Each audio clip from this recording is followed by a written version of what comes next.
하나님의 말씀은 사사기 13장 1절부터 14절까지 보도록 하겠습니다. 사사기 13장 1절부터 14절까지 구약성경 384페이지입니다.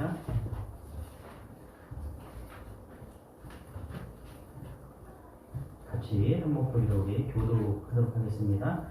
사사기 13장 1절에서 14절. 이스라엘 자손이 다시 여호와의 목전에 악을 행하였으므로 여호와께서 그들을 40년 동안 블레셋 사람의 손에 넘겨주시니라. 소라편에는 장자의 가족에 마누아라 이를 많은 자가 있더라. 그의 아내가 임신하지 못하고 출산하지 못하더니 여호와의 사자가 그 여인에게 나타나서 그에게 이르시되 보라, 내가 본래 임신하지 못함으로 출산하지 못하였으나 이제 임신하여 아들을 낳으리니 그러므로 그는 향과 포도주와 독주를 마시지 말며 어떤 이런 것도 먹지 말지니라. 보라, 내가 임신하여 아들을 낳으리니 그의 머리 위에 삭도를 대지 말라. 이 아이는 태에서 나옴으로부터 하나님께 바쳐진 나실인이 됨이라. 그가 블레셋 사람의 손에서 이스라엘을 구원하기 시작하리라 하시니 이에 그 여인이 가서 그의 남편에게 말하기를 하나님의 사람이 내게 오셨는데 그의 모습이 하나님의 사자의 너무 같아서 심히 두려웠고 어디서부터 왔는지를 내가 짚지 못하였고 그도 자기 이름을 내게 이르지 아니하였으며 그가 내게 이르기를 보라, 내가 임신하여 아들을 낳으리니 이제 포도주와 독주를 마시지 말며 어떤 부정한 것도 먹지 말라. 이 아이는 태에서부터 그가 죽는 날까지 하나님께 바쳐진 나실인이 됨이라 하더이다 하니라. 마누아가 여호와께 기도하였되 주여 구하오나니 주께서 보내셨던 하나님의 우리에게 다시 오게 하사 우리가 그 낳을 아기에게 어떻게 행할지를 우리에게 가르치게 하소서 하니 하나님의 마누아의 목소리를 들으시느라 여인이 밭에 앉았을 때에 하나님의 사자가 다시 그에게 임하였으나 그의 남편 마누아는 함께 있지 아니한지라. 여인이 급히 달려가서 그의 남편에게 알리려 이르되 오소서 전일에 내게 오셨던 그 사람이 내게 나타났나이다 하며 마누아가 일어나 아내를 따라가서 그 사람에게 이르러 그에게 묻되 당신이 이 여인에게 말씀하신 그 사람이니까 하니 이르되 내가 그러다 하니라. 마누아가 이르되 이제 당신의 말씀대로 되기를 원하나이다. 이 아이를 어떻게 이르며 우리가 그에게 어떻게 행하리이까. 13절 같이 시작. 여호와의 사자가 마누아에게 이르되 내가 여인에게 말한 것들을 들어가라 하는가서. 아멘. 할렐루야. 사랑하고 축복합니다. 네, 여러분 성령 충만하십시오. 여러분 행복하십시오. 네, 사랑하고 축복하고 성령 충만하고 행복하고 이것이 우리가 가져야 될 가치인 것이죠. 여러분 코로나로 인해서 우리가 가장 많이 들은 말이 뭐냐면 위기라는 말입니다. 위기, 경제적인 위기, 재물의 위기, 경제 교육의 위기, 가정의 위기, 교회의 위기, 이런 위기라는 참 말을 많이 들었는데요. 한동대 교수로 계시는 교목으로 계시는 최정은 교수 목사님께서 강의를 좀 들어보니까 기독교의 위기 이렇게 평가했더라고요. 교회 안에 갇혀있는 복음이 기독교의 위기다. 이렇게 자기가 본인이 생각하는 그 위기를 그렇게 표현을 했더라고요. 그러면서 설명하는 건 뭐냐면 이 시대의 마귀의 전략이 뭐냐면 말씀을 믿게 하나 말씀의 절대성은 부인하지 한다. 포스트 모더니즘 시대, 이것을 다 상대화 시킨다는 거예요. 그러니까 말씀을 믿지 말라는 것이 아니라 처음에는 믿지 말라고 해요, 마귀가. 근데 일단 믿으면 상대화 시킨다는 거예요. 상대화 시키면 진리가 사라지는 거거든요. 예를 들어 이런 거예요. 예수님도 구원이 있다. 그리고 부처도 구원이 있다. 마호메트도 구원이 있다. 이렇게 하면서 되게 그럴싸하잖아요. 그렇죠? 다 구원이 있다. 이렇게 하면 상대화 시켜버리는 거예요. 그러면은 예수님이 구원이 없어진다. 이게 상대화 전략이다. 둘 다 구원이 있으면 좋은데 그렇게 상대화 시킴으로써 절대적인 진리를 무너뜨리라는 것이죠. 저는 이 성경 말씀의 절대적 진리라는 것을 상실한 시대, 성경이 이 시대의 절대적 진리라는 것을 상실한 시대, 이것이 위기다. 이렇게 결론을 내리는데 상당히 공감을 합니다, 여러분. 여러분, 성경의 절대적 기준이 사라졌다는 것. 이건 뭐냐면 니네 교회나 니네 믿는 종교나 우리랑 똑같다라는 거예요. 다시 말하면요, 믿는 사람이나 믿지 않는 사람은 너나 내나 똑같다라는 거예요. 돌진개찐 이렇게 얘기하잖아요. 그렇죠? 똑같다라는 거. 근데 여러분, 이게 위기인 거예요. 위기. 같다, 비슷하다, 이게 위기인 겁니다. 여러분, 세상은요 논리와 합리주의를 추구합니다. 이 공식은 깨어지고 모든 종교가 평등하다. 너는 불교 믿을 수 있다. 존중해. 상대화하는 거예요. 합리화하는 거예요. 절대적 진리가 상실되었기 때문에 기준이 사라지고 경계가 무너진 거예요. 이게 위기다. 여러분, 성경은 이것을 위기라고 이야기합니다. 다른 것이 위기가 아니라 경계선이 무너졌다. 구별이 안 된다. 이것을 위기라고 하는 것이죠. 여러분 창세기 6장 11절부터 13절 같이 한번 읽어볼게요. 시작. 그때 온 땅이 하나님 앞에 부패하여 후악함이 땅에 가득한지라 하나님이 보신즉 12절 시작. 하나님이 보신즉 땅이 부패하였으니 이는 땅에서 모든 흐름 있는 자의 행위가 부패함이었더라. 13절 하나님이 노아에게 이르되 모든 흐름 있는 자의 후악함이 땅에 가득함으로 그 끝 날이는 내 앞에 이르렀으니 내가 그들을 땅과 함께 멸하리라. 노아의 홍수 심판인데 홍수의 심판 원인이 왜인가를 우리가 좀 묵상할 필요가 있는데 이게 왜 그러냐면 아무리 찾아봐도 세상 사람들과 믿는 사람이 구분이 안 된다는 거예요. 구분이 안 돼. 다 똑같다는 거예요. 그래서 하나님께서 이제 심판하시겠다라는 것이죠. 자, 우리 물이 심판, 이게 노아의 홍수 심판이 있었어요. 그리고 나서 이제 사람들이 뭘 해요? 물로 심판받았으니까 두려운 거죠, 물이. 그래서 바벨탑을 쌓기 시작합니다. 자, 창세기 11장 5절부터 같이 한번 읽어볼게요. 시작. 여호와께서 사람들이 건설하는 그 성읍과 탑을 보려고 내려오셨더라. 여호와께서 이르시되 이 무리가 한 족속이요 언어도 하나님으로 이같이 시작하였으니 이후로는 그 하고자 하는 일을 막을 수 없으리로다. 자, 보세요. 여기 보니까 한 족속이 되었어요. 언어도 하나가 되었어요. 그게 되게 좋은 것 같죠. 우리가 볼 때 세상이 하나가 되었어. 다 평등해. 되게 좋은 것 같죠. 그런데 하나님께서 이걸 뭐라고 해요? 바벨탑이라고 얘기하는 거예요. 자, 뭐예요? 구분이 사라진 거예요. 다 똑같아진 거예요. 평등하게 된 거예요. 너나 내나 똑같다라는 거예요. 믿는 사람이나 믿지 않는 사람이나 다 똑같은 거예요. 그게 뭐다? 바벨탑 사건이다. 위기가 온 거예요, 이게. 자, 보세요. 창세기 18장 20절에서 21절 다시 한번 같이 읽기 시작.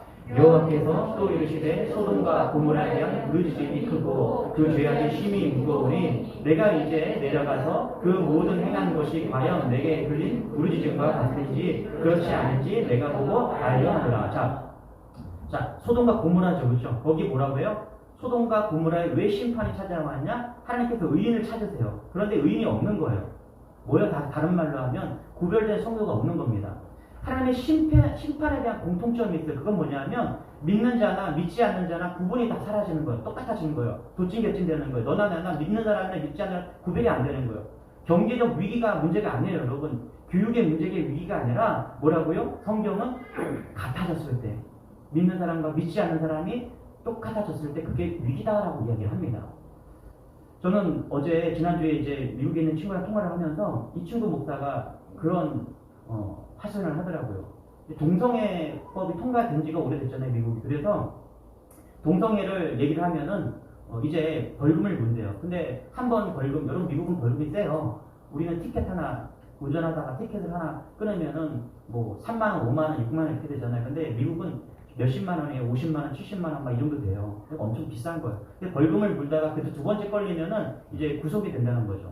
그래서 동성애에 대한 말도 이제 못하는 그런 상황이 왔다라는 거예요. 그래서 더 중요한 건 뭐냐면 이 아동, 소아, 성장애자들 있잖아요. 아동, 소아, 성장애자들. 그러니까 어린애들 보면은 성적 충동을 느끼는 그 변태 성육자들이 있는 거예요. 자, 근데 이들이 뭘 요구하냐면 이 동성애 연애가 성적 취향인 것처럼 어린애들을 보면 성적 취향이 느껴지는 거예요.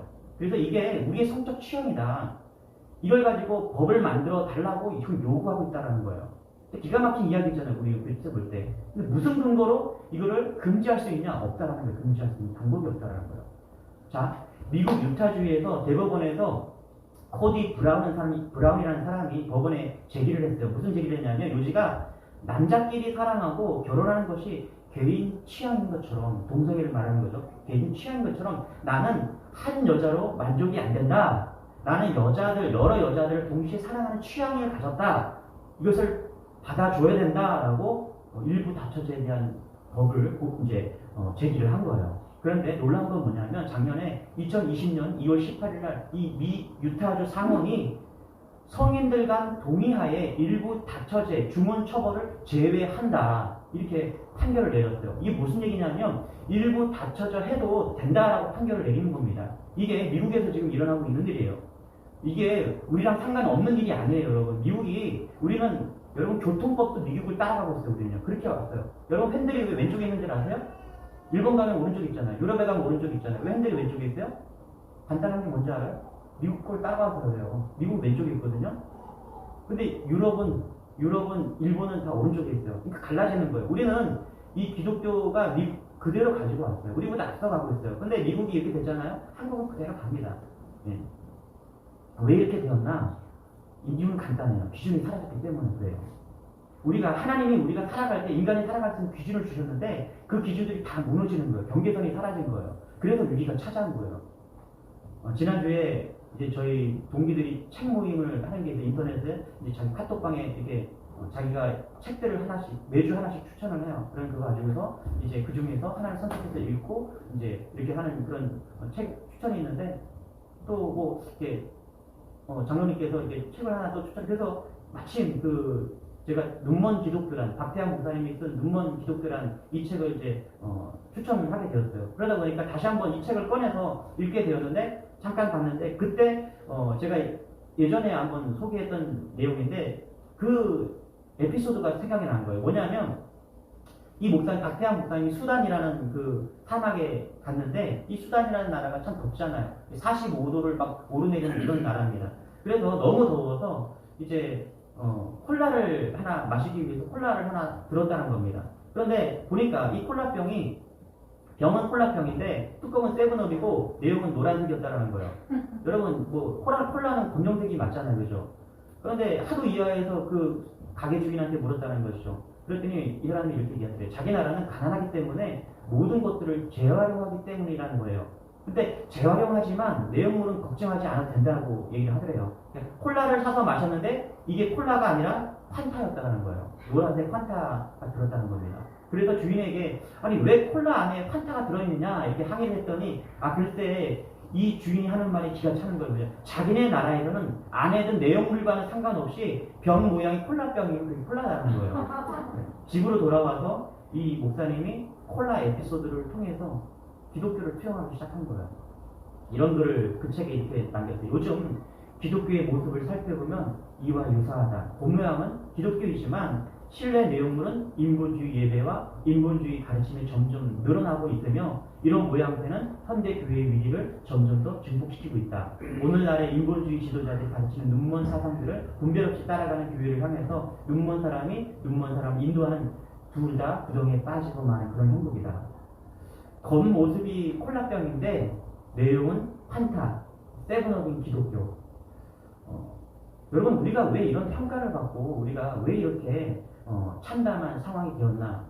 우리가 콜라인지 우리가 환타인지 우리가 세븐업인지 우리가 좀 이 말씀에 대해서 깊이 묵상할 필요가 있다는 거예요. 그리고 오늘 이 말씀을 통해서 정리가 좀 필요하다는 겁니다. 여러분 오늘 말씀은요. 구별된 한 가정, 한 가족, 한 사람 그것을 이야기하고 있습니다. 저는 이런 성도, 이런 가정, 이런 교회가 되기를 축원합니다. 이 땅에 살지만요. 구별되게 사는 것 그것이 오늘 성경은 믿음이다라고 이야기하고 있는 것입니다. 여러분 세상이 혼돈 속에 있어서요. 우리가 어떻게 살아가야 되는가. 그리고 요즘 정말 혼돈스러울 거예요. 아이들이 학교도 제대로 가지도 못하고 제가 늘 어렸을 때 꿈꿔왔던 일들이 벌어졌잖아요. 어떻게 하면 학교를 안 가고 싶어서 하나님 그냥 천재지변이 일어나서 내일 학교를 꼭 안 갔으면 좋겠습니다. 이렇게 기도했는데 그냥 이런 일들이 제가 살아생전에 이런 일들이 막 일어나고 있는 거예요. 지금 내가 너무 세게 기도했나 보다 그때. 그래갖고 그냥 학교를 안 가도 되는 세상들이 막 일어난 거예요. 이거는 정말 상상하기도 힘든 일이었거든요. 저는요 공부 잘해서 사람 못탔는데 개근상 탄 사람이거든요.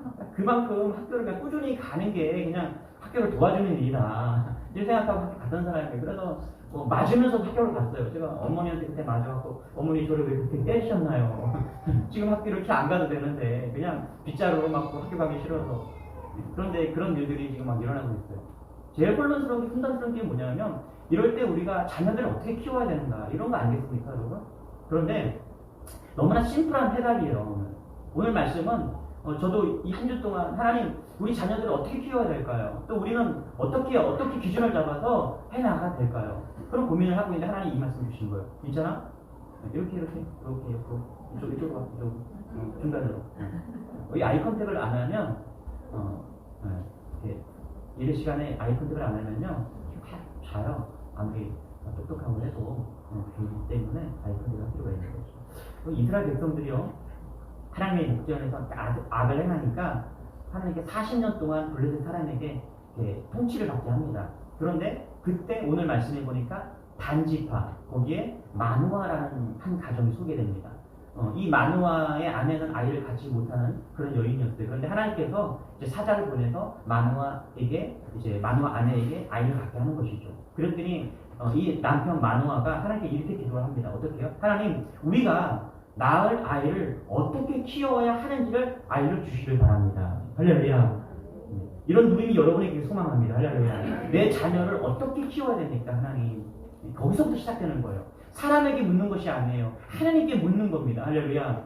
마누아가 아이를 키우는 것을 몰라서 그렇게 기도한 것이 아니고요. 마누아는 하나님의 뜻에 맞는 교육 방법으로 하나님을 경외함으로 키우기 위해서 하나님이 직접 역사하셔서 당신의 자녀를 하나님께서 이끌어주시길 원한 것이죠. 이런 마음 여러분에게 소망합니다. 어린이 주일을 맞아서 오늘 아이들을 어떻게 키워야 될까? 오늘 마누아의 가정이 말씀합니다. 첫 번째는 뭐냐면 세상과 구별되는 자녀를 길러야 된다. 할렐루야. 이것이 메시지입니다. 우리 4절 5절 같이 한번 읽어볼게요. 시작. 그러므로 너는 산과 포도주와 독주를 마시지 말며 어떤 부정한 것도 먹지 말지니라. 보라, 내가 임신하여 아들을 낳으리니 그의 머리 위에 삭도를 대지 말라. 이 아이는 태에서 나옴으로부터 하나님께 갖춰진 나시린이 됨이라. 그가 블레셋 사람의 손에서 이스라엘을 구원하기 시작하리라 하시니. 여기 보니까 나시린이라고 말하면서 규정을 짓고 있습니다. 이게 나시린으로서 이렇게 되었을 때 하나님께서 어떻게 해야 되는지 규정을 이야기하고 있는데, 여러분, 이 나실이라는 것은 뭐냐면 나자를 구별한다라는 걸 구별한다. 그러니까 레위 지파가 아닌 그런 사람 중에서 일정 기간 동안 내가 이제 하나님 앞에 나아가서 거룩한 일을 하기를 원할 때, 서약할 때 이게 나실인 서약을 하는 것입니다. 그러니까 성경에 나오는 인물 중에서 오늘은 삼손을 이야기를 하는 거고, 사무엘이나 바울이나 이런 사람도 다 이렇게 나실인 서약을 했던 사람들입니다. 자, 4절에 보니까 이 서약을 한 사람은 정한 기간 동안 포도주를 먹지 말라 이렇게 얘기하고, 5절에 보니까 머리카락을 밀지 말아야 된다 이렇게 이야기합니다. 또 오늘 말씀에는 안 나오지만은 시체를 접촉하지 말아야 된다, 이런 나실인 규정들이 성경에 쭉 있습니다. 자, 여러분, 그러면 우리가 나신으로 살아갈 때, 자, 우리가 하나님의 그런 백성이 나신으로 날아갑니다. 그런데 우리가 이것을 다 지켜야 됩니까? 우리가 머리를 길러야 되고, 시체를 만지지 말아야 되고, 포도주를 먹지 말아야 되고, 이걸 지켜야 돼요. 여러분, 성경에 보면은, 우리 성경에 볼 때 헷갈리는 것이 있어요. 뭐냐 하면 구약의 율법이 700개가 있거든요. 그런데 이것을 다 지켜야 되느냐 혹은 무시해야 되느냐, 이거 되게 헷갈리잖아요. 그렇죠? 자, 여러분, 이거예요. 보편적 진리는 유지해야 돼요. 그러나 지역적 진리는 지키지 않아도 되는 겁니다. 자, 예를 들어서 구약의 성경에 보면 간통 이야기가 나와요. 근데 성경에 보면은 이 간통했을 때 이스라엘 돌로 쳐 죽이라고 해요. 남자든 여자든 간통하는 상대가 있으면은 거기서 들켰을 때 죽이라고 돌로 죽여야 됩니다. 자, 그러면 우리나라에 지금 간통 어떻게 해야 돼요? 간통죄는 폐지됐어요. 그렇죠? 돌로 쳐 죽여야 돼요? 성경과 안 맞잖아요. 어떻게 해야 돼요? 자, 이런 간통죄 같은 거, 이런 것들은 지역적인 진리라는 거예요. 지역적인 해석이 필요하다는 거예요. 그런데 이 간통에 대한 하나님의 뜻이 있죠. 이게 보편적 진리예요. 정신이죠. 다시 말하면 그건 뭐예요? 간통하지 말라는 거예요. 정절을 지키라는 거예요. 한 여자를 사랑하라는 거예요. 아내를 사랑하는 거예요. 이게 하나님이 주신 보편적 진리예요. 그런데 지역적 진리는 뭐예요? 지역적인 해석은 뭐예요? 그 나라마다 틀린 게 있어요. 해석이 다 틀려요. 어떤 나라는 간통죄를 이제 법으로 인정하는 나라도 있지만 인정하지 않는 우리나라 같은 사람들은 있다라는 거예요. 자, 그 하나님의 보편적 진리는 변함이 없지만 그 나라에 맞춰서 지역적인 해석은 필요하다는 것이죠. 이런 거예요. 예를 들어서 700가지의 구약의 법이 있지만 그 정신은 흩어지면 안 돼요. 이게 무너지면 다 무너지는 거예요. 그러나 지역적인 것은 바뀔 수 있다는 겁니다. 이해되시죠? 그래서 여러분, 나신에 대한 규정도 마찬가지입니다. 포도주를 마시지 말아라. 머리를 자르면 안 된다. 죽은 시체를 만지면 안 된다. 이게 지역적인 거예요. 저는요, 스테이크 먹을 때 고기 먹어요. 스테이크 먹으면서 포도주 마셔요. 그거는 비린내나 어떤 소화 기능을 촉진시키기 위해서 먹는 거예요. 제가 포도주 취하고자 먹는 게 아니죠.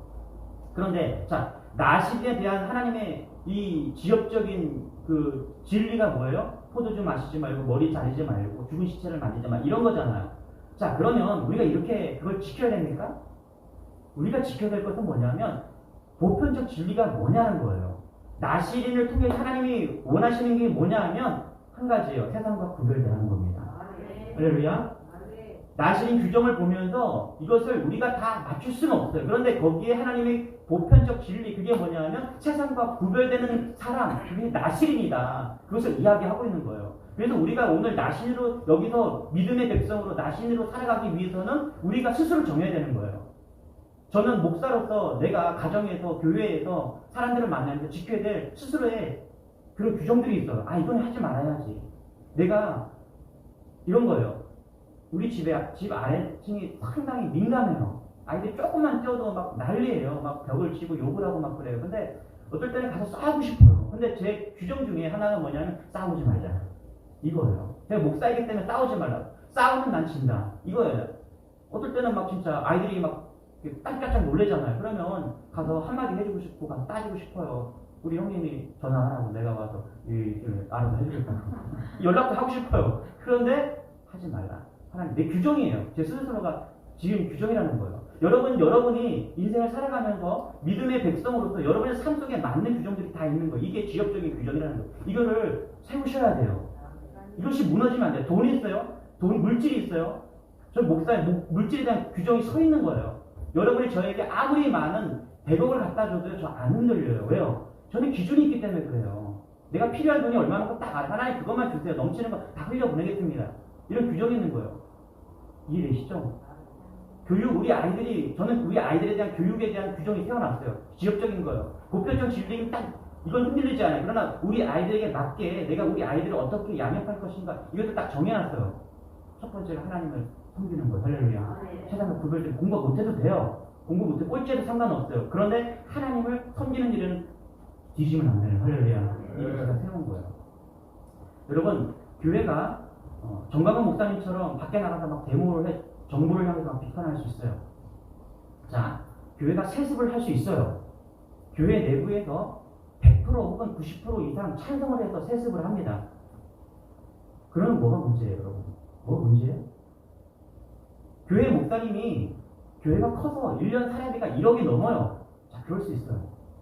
자, 교회가 그만큼 커서 사례비를 1억씩 주는데 누가 뭐라고 해요? 여러분, 교회가 데모하고요. 교회가 세습하고 교회가 목회자 사례비가 1억이 넘게 주고 그럼 세상이 뭐라고 하는 줄 아세요? 교회가 회사나 뭐가 다르냐고요. 교회가 세상과 뭐가 다르냐고요. 구분이 사라지는 거예요. 여러분, 이게 위기예요. 다른 게 위기가 아니라요. 위기예요. 그래서 여러분, 성경을 해석할 때요.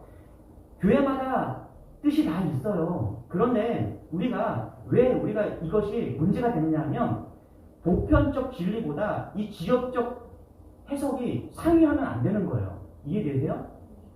하나님이 주신 우리가 이 땅에서 빛과 소금이다. 이게 보편적 진리예요. 우리 그렇게 살아야 돼요. 교회는 소금이 되고 빛이 돼야 되는데, 그런데 이 지역적인 진리가 있어요. 아, 우리 교회에서 목사님한테 우리가 재정에 대해서 1억 주는 너희들이 무슨 상관이야? 우리가 세습하는데 너희들이 무슨 상관이야? 이거는요, 지역적 해석이 보편적 진리를 뛰어넘는 거예요. 이러면요, 기준이 무너지는 거예요. 지금 기독교가 왜 이런 혼란이 왔냐면요, 이것이 무엇이 먼저인지 모르기 때문에 그런 거예요. 어떤 게 상위법이고 어떤 게 하위법인지 모르기 때문에 하위법이 상위법을 뛰어넘는 거예요. 그래서 어떤 사람들은, 어떤 목회자들은 왜 이렇게 하냐. 여러분, 교회가 세상과 싸워보십시오. 이 성경이 뭐라 그래요? 사랑하고 사랑밖에 없는 거예요. 그런데 왜 교회가 싸워요? 맞아야죠. 때리면 맞는 게 교회가 되는 거예요. 그럴 때 우리 유명한 그런 선교사님 이야기가 있잖아요. 창끝이라는 영화에서도 이야기 하잖아요.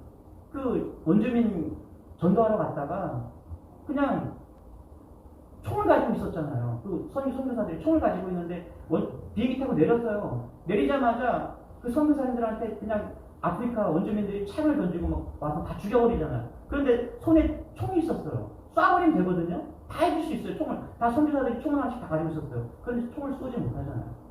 그러고 나서 그 성경책이 전달이 되고 그들이 예수님을 만나게 되는 거예요. 그리고 그 아들이, 그 선교사, 죽은 아들이 그 선교를 하러 그곳에 와요. 그랬을 때 그 아프리카 주민들이 변화되어서 할렐루야 목회자가 되고 그때 그 자기를 향해 쏠 수 있었던 그 총이 있었음에도 죽이지 않았던 그것으로 인해서 그 모든 부족들이 예수 믿는 놀라운 일이 일어나는 거예요. 그래서 여러분 우리가 흔들리지 말아야 돼요. 뭐예요? 이 보편적 진리, 이 지역적인 해석 이것이 흔들리면 안 돼요. 그래서 이것이 지금 왜 우리가 이렇게 혼란스럽고 흔들리냐면요. 이 해석을 잘못해서 그런 거예요. 그래서 보편적 진리 안에 서 있는 여러분 되시길 소망합니다. 그것이 뭐냐면 여호수아가 말하는 이런 겁니다. 110세 마지막에 가나안 땅에서 이스라엘 백성들이 다 불러놓고 마지막 고별 설교를 하는데 이런 말씀을 하십니다. 우리 여호수아 24장 같이 한번 읽어볼게요. 시작. 만일 것이 너희에게 좋지 않게 보이거든 너희 조상들이 강 저쪽에 섬기던 신들이든지 또는 너희가 거주하는 땅에 너희가 섬길 자를 오늘 택하라. 나와 내 집은 오직 여호와만 섬기겠노라 하자. 그렇죠? 할렐루야. 너와 내 집은 오직 여호와만 섬기라. 이것이 우리가 취해된 보편적 진리라는 거예요.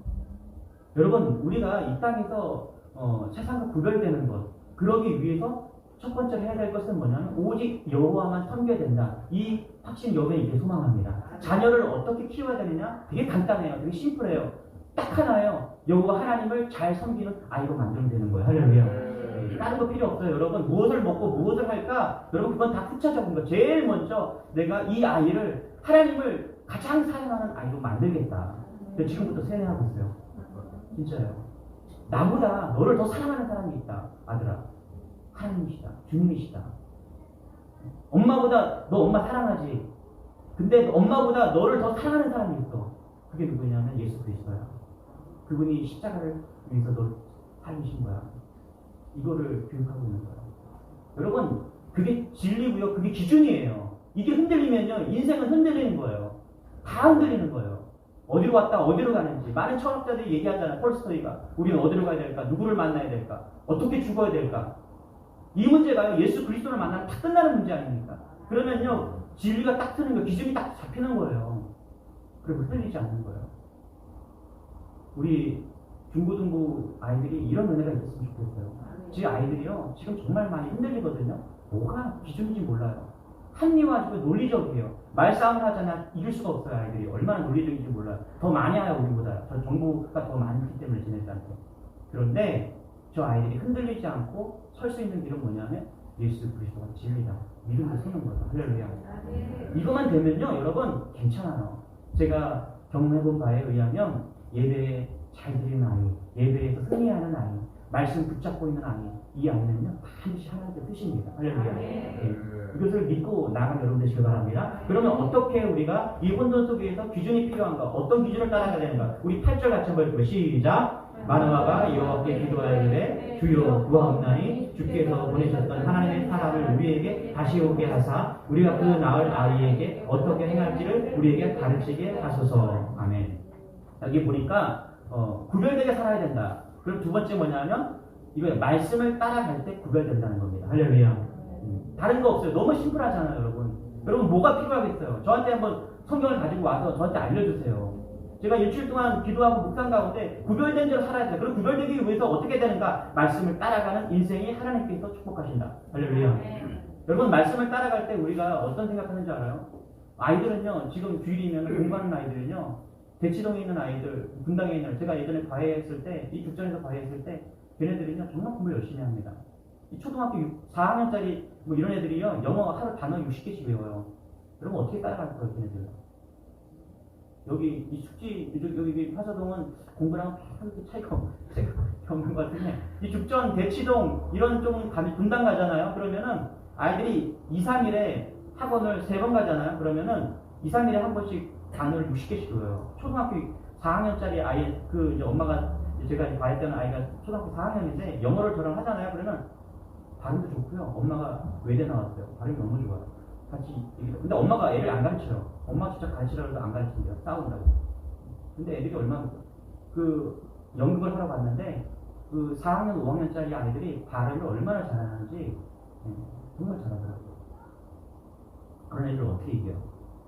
여러분 주일이면요, 예배 드리러 와요. 예배 드리고 밥 먹고 그러면 학교 가면은 1, 2시 돼요. 그럼 아이들한테 불안함이 있어요. 왜요? 다른 애들은 공부하거든요. 여러분 고1, 고2, 고3 돼보세요. 이런 불안이 저도 있었거든요. 근데 여러분 그럴 때 말씀이 이기는 건 할렐루야. 이게 선택이에요. 내가 어느 쪽을 선택할 건가? 내가 그래서 공부를 더 선택할 건가? 아니 하나님을 선택할 건가? 이 선택에서 지면요 평생 그렇게 사는 거예요. 저는 우리 주님의 교회 아이들이 주일은 무조건 쉬는 날이었으면 좋겠습니다. 할렐루야.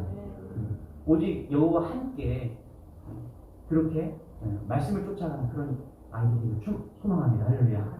지금은 내가 그렇게 했을 때 내 인생이 실패하는 것 같아요. 내 인생이 쪼그라드는 것 같아요. 다른 아이들이 경쟁에서 밀리는 것 같아요. 그런데 하나님은요 반드시 그렇게 믿음으로 나아갈 때 하나님 축복하는 걸 믿으시기 바랍니다. 할렐루야. 여러분 그 요즘 부동산이 핫한데요. 이 성경의 땅 이야기 좀 해볼게요. 창세기 23장에 보면은 사라가 죽었어요. 아브라함이 내 복을 받았는가? 사라가 죽었어요. 땅이 없어요. 아브라함 땅이 없어요. 왜냐면 이사 왔기 때문에 땅이 없는 거예요. 그래서 헷 족속인 그 에브론 사람이라는 사람에게 가서 땅 좀 팔으라고 이야기를 합니다. 왜냐면 이제 와이프가 죽었으니까 이제 묻어야 되잖아요. 그래서 이 에브론이 이 산지를 내게 주소서 있잖아요. 이 찬양. 이 산지를 내게 주소서. 이 산지를 에브론 땅, 이 에브론이 이 산지를 산으로 가득한 그 땅을 그러니까 전쟁 시에는 축복이에요. 되게 유익해요. 전쟁 시에는. 그런데 평상시에는 평화스러울 때는 농작물을 하나 지을 수 없는 그 에브론 그 땅을 파는 거예요. 쓸모없는 땅을 파는 거예요. 그래서 에브론이 이런 얘기를 하는 거예요. 야 동굴을 사라. 거기다 갖다가 묻어라.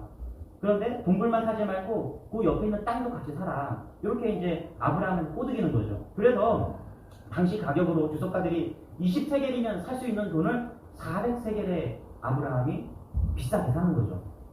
도둑 맞은 거예요. 이거 도둑놈이잖아요, 여러분. 20세겔이면 사는데 400세겔을 주고 샀다. 이거 뭐 바보짓 한 거죠. 그런데 아브라함은 하나님께서 그걸 사라고 해서 사는 거예요. 여러분, 그러고 나서 이 땅이 어떤 땅이 되냐면 이스라엘의 영원한 소유권이 됩니다. 할렐루야. 헤브론에 여기에 다윗이 왕이 되고 여기서 다윗이 태어나고요. 이곳이 마블의 상속이 나는 것이 되고요. 여기 축복의 땅이 되는 거예요. 영원히 이스라엘 땅이 되는 거예요. 족장들 다 여기에서 묻히는 거예요. 마블의 상속이 나무에서. 영원히 기억하고 축복의 땅이 되는 겁니다. 당시의 현실에서는 말씀 따라갔더니 실패한 것 같아요. 20세겔이면 살 수 있는 걸 400세겔에 탔으니까 이거 얼마나 후회할 짓입니까? 그런데 말씀 따라갔을 때 이런 축복이 일어나는 겁니다. 할렐루야. 나중에 계산을 하니까 이 계산이 안 되는 축복이 하나님께서 주신 겁니다. 여러분 이 땅이 얼마나 축복받은 땅이냐면 나중에 소돔과 롯을 선택했을 때 조카 롯이 아브라함 그러잖아. 네가 좌하면 난 우하고 네가 우하면 좌하겠다. 그러면 좀 예의가 있었으면은 아브라함 삼촌이 선택하세요. 이렇게 했을 텐데 예의가 없이 그냥 소돔과 고모라를 딱 선택해 버리잖아요. 그런데 여기 보면 그돌라오멜 성경에 보면 그돌라오멜이라는 사람이 연합군을 이끌고 이 소돔과 고모라를 쳐들어옵니다. 그런데 여기 보세요. 이 롯이 여기 때 붙잡혀 가잖아요. 그런데 안 잡혀간 사람이 누구냐면 아브라함이었어요. 할렐루야. 아브라함 왜 안 잡아갔어요? 그 에브론 땅에 있는 거예요. 전쟁 시에 그 아주 산골짜기에 있었기 때문에 거기는 정복해봤자 소용이 없는 땅인 거예요. 정복할 필요도 없는 땅이에요. 본체만치한 그런 땅입니다. 그래서 아브라함은 안전한 거예요. 그 버려진 땅에 있었는데 그것이 안전한 거예요. 아브라함 가족만 안전하게 보호를 받은 것이죠. 여러분 아브라함이 이런 일을 알고 샀습니까? 그렇지 않아요. 하나님 말씀을 따라서 그냥 산 거예요. 그랬더니 우리가 생각할 때 우리가 좋은 것, 우리가 선택하고 순간의 선택이 뭐 10년을 좌우한다. 이런 거 여러분 쫓아가지 마시고 뭘 따라가야 돼요? 하나님 말씀 따라가신다는 겁니다. 하나님 말씀 따라갔더니 이상한 곳에 와 있어요. 여러분 그러나 반드시 그곳이 하나님의 뜻이 있습니다. 그래서 예수 믿는 사람들은요 굉장히 단순해요. 여러분 뭐 복잡한 게 없어요. 혼란스러울 필요도 없어요. 우리가 해야 될 일은 뭐냐? 그냥 말씀 따라가면 되는 겁니다. 여러분 요셉도 마찬가지입니다. 여러분 요셉은 학교도 못 다니는 사람이에요. 괜히 하나님께서 꿈으로 보여주셨는데 그거 해석해갖고 괜히 구렁텅이에 넣었다가 죽을 고비를 넘겼다가 노예로 팔려갔다가 강간범으로 몰렸다가 그래서 감옥에 들어갔다가 학교도 들어가보지 못한 그런 요셉이에요. 그런데 하나님께서 그를 어떻게 써요? 국무총리로 쓰는 거예요. 여러분 생각해보세요. 처음에는 원망스럽겠죠. 왜 걔는 나한테 꿈을 보여주셔서 왜 그걸 해석하자라고 또 말씀하시나. 하나님 말씀 따라가니까 그렇게 인생이 끝난 것 같아요. 내가 오늘 예배 안 드리고 학교 가지 않고 예배 드리면 내 인생이 망가지는 것 같아요. 그런데 결과는 그렇지 않다는 걸 여러분 믿으시기 바랍니다. 창세기 15장 6절에 이렇게 말해요. 아브라함이 여호와를 믿으니 여호와께서 이를 그의 의로 여기시고, 여기 보니까 아브라함이 여호와를 믿음이 있어서 말씀을 따라한 게 아니에요. 여러분 보세요. 말씀을 따라가다 보니까 믿음이 생긴 거예요. 여러분 이런 은혜가 여러분이 있길 소망합니다. 말씀을 따라가다 보면요 우리가 하나님의 기적을 만나요. 우리가 말씀을 따라가다 보면 하나님께 놀라운 역사를 경험하게 됩니다. 이런 은혜가 여러분에게 소망합니다. 할렐루야. 저희 교회에 다니진 않지만 매일 아침 주님의 교회를 위해서 기도하는 분이 계십니다. 근데 이분이 서울대 교수님이신데 돈도 없어요. 본인 그 부모님 말씀에 간증에는 백도 없대요. 그런데 오직 믿음밖에 없대요. 줄도 없고, 여러분 서울대 교수 되는 거 쉽지 않거든요. 줄이 있어야 돼요. 뭐 저도 연대 대학원 공부를 할 때 보면은 얼마나 치열한지 몰라요. 그 교수가 되려고 해서. 저는 목회자가 되기 위해서 이제 공부를 하다 보니까 뭐 별 그렇게 치열함이 없었는데, 이 교수가 되려고 하는 꿈을 가진 친구들은요 그냥 살 얼음을 걸어요. 날마다 그냥 교수들한테 그냥 뭐 잘 보이기 위해서 얼마나 공부를 열심히 하는지 몰라요.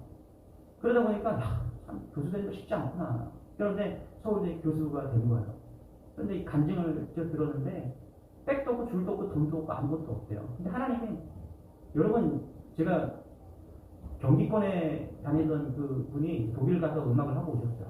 그래서 이분이 이제 교수 자리를 놓고 이제 원서를 하나 내달라고 해서 저희 목사님이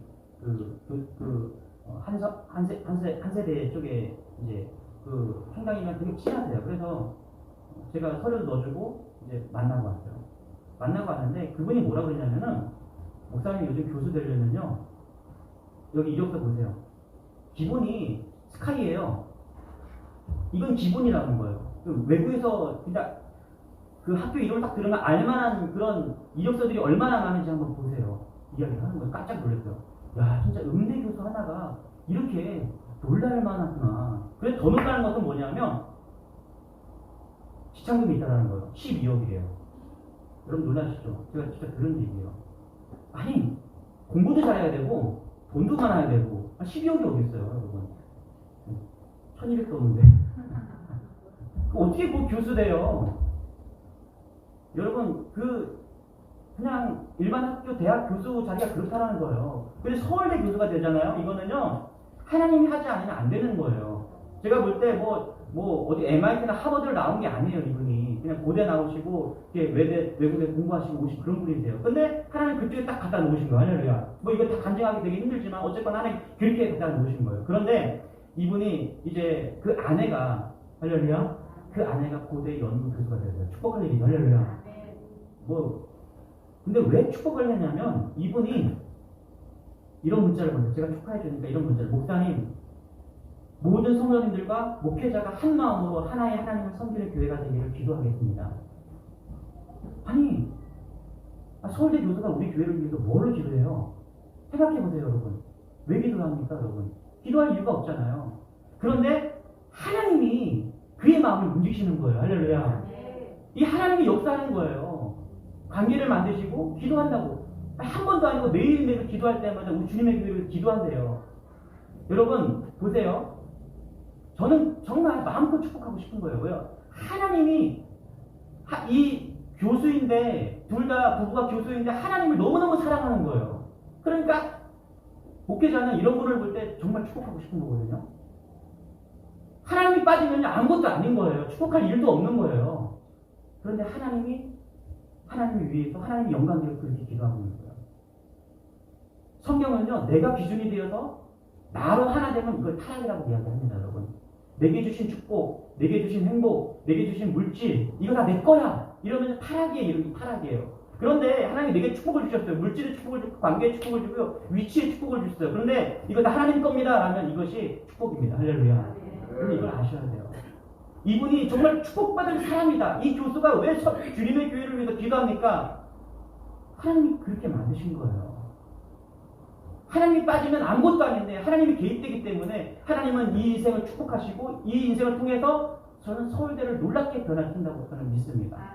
그러니까 얘기를 들어보니까 저한테 영상이 온 거 보니까 서울대 그 신입생들 그 오리엔테이션 이럴 때 그 예수 믿는 애들을 불러놓고서 교수들 다 있는 자리에서 설교를 하더라고요. 저 은혜 받았어요. 아니 집사님 진짜 예? 무슨 성경적으로 막 탁월하게 막 해석한 게 아니라 그 삶에서 녹아있는 것들을 그 말씀에 비추어서 그렇게 기준을 삼아서 살아가고 있는 그 모습이 너무너무 은혜가 되는 거예요. 저는 이런 은혜가 여러분에게 소망합니다. 신앙이 작동해야 돼요, 여러분. 그럴 때 하나님은 그 사람을 쓰는 겁니다.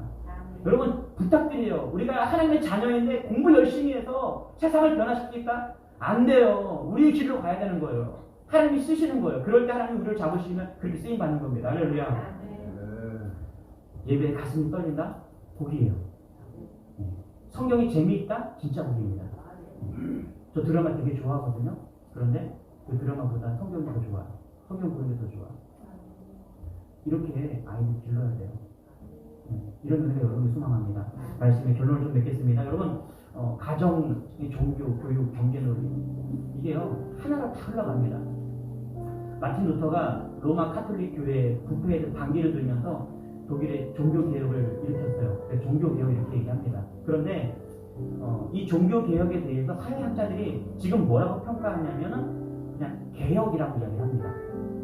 하나의 종교 개혁에 머무르지 않고 그 종교 개혁을 통해서 경제, 사회, 문화 모든 것이 다 바뀌었다라는 거예요.